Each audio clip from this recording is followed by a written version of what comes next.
एक दिन स्कूल में खेलते हुए सेठ दीनानाथ की बेटी को चोट लग गई। उसकी टीचर पुष्पा ने झट से नजदीक के एक डॉक्टर को इलाज के लिए बुला लिया। बेटी को चोट लगने की खबर मिलते ही दीनानाथ भी तुरंत स्कूल आ पहुंचे।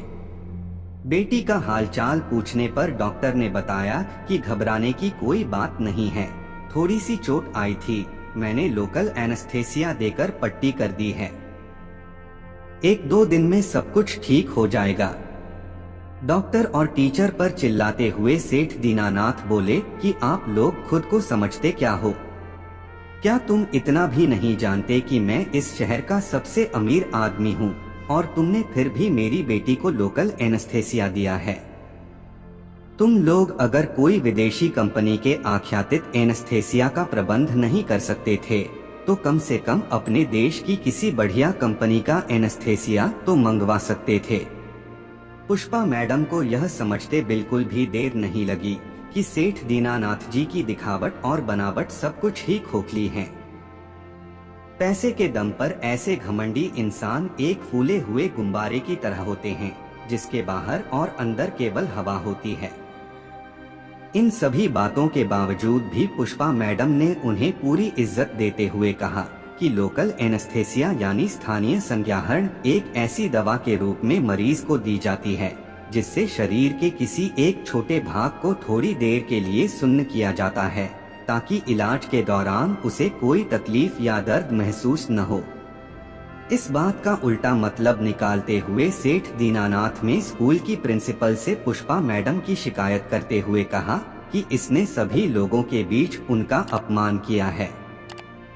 साथ ही उन्होंने धमकी देते हुए कहा कि इसे कहो कि या तो सभी लोगों के सामने मुझसे माफी मांगे या आप इसे अभी नौकरी से निकालो। प्रिंसिपल साहिबा ने सेठ जी को समझाने का प्रयास करते हुए कहा कि आप क्यों इतनी छोटी सी बात को लेकर नाराज हो रहे हैं।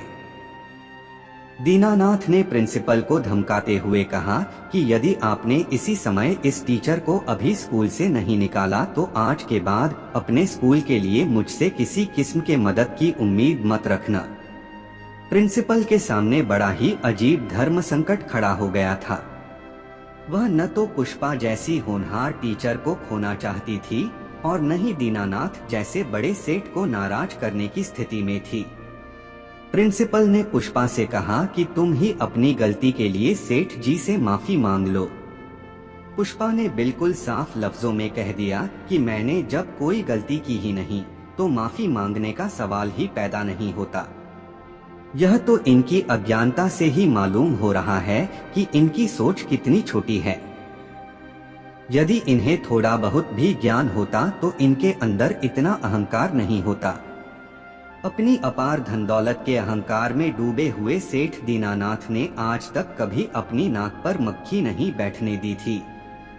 आज एक मामूली सी टीचर ने जब उन्हें सच्चाई का आईना दिखाने की हिम्मत की तो उनके कलेजे पर सांप लौटने लगा था। उन्हें ऐसा महसूस हो रहा था कि बीच बाजार में किसी ने उनके मुंह पर कालिक पोत दी हो। प्रिंसिपल ने भी गुस्सा करते हुए पुष्पा से कहा कि तुम अब एक शब्द भी नहीं बोलोगी। पुष्पा ने आदरपूर्वक प्रिंसिपल से कहा कि मेरा मुंह बंद करने से कुछ नहीं होगा। आप जैसे महान बुद्धिजीवी लोगों से ही मैंने यह सीखा है कि अहंकार हमारा वह दुश्मन है जो हमें हमेशा विनाश की ओर ले जाता है।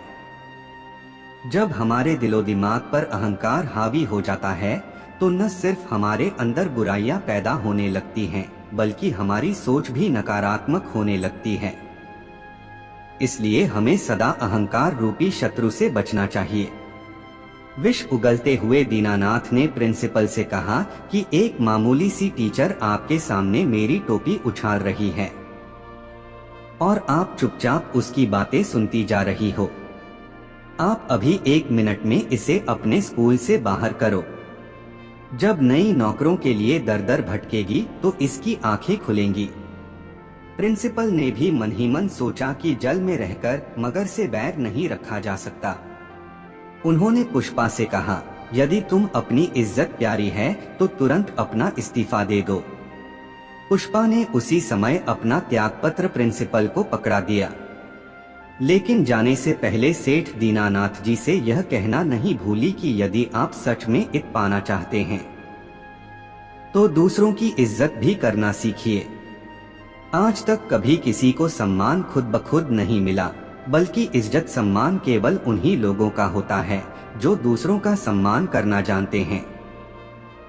जिस दिन आप अहंकार छोड़कर दूसरों का मान सम्मान करना सीख लेंगे, उसी दिन से आपका भी मान सम्मान बढ़ने लगेगा।